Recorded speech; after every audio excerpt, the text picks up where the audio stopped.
ဒီ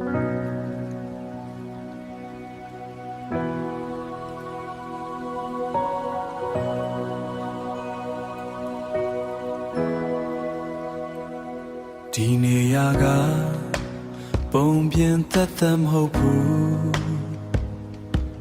ဒါဟာငါတို့အမြင့်တွေခဲ့တဲ့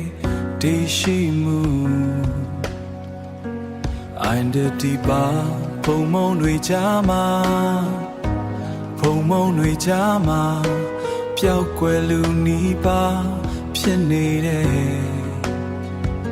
အဖိုးတန်အမတ်တရားကိုပြန်လဲအသက်သွင်းနေနေရပါ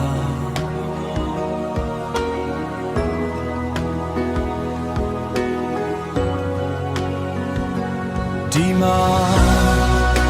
ရှိဟောင်းရင်ကျေးမှုတွေရဲ့တီးတို့တန်ရှိတယ်သမိုင်းကြောင်တွေရဲ့ခံရမှုရှိတယ်လူမျိုးတစ်ခုရဲ့ရင်ခုန်တဲ့အသက်ရှူသံတွေရှိတယ်မမြင်ရတဲ့နှလုံးသားတန်ဖိုးတွေကိုကဘာကမြင်ရအောင်ပြတဲ့နေရာပါ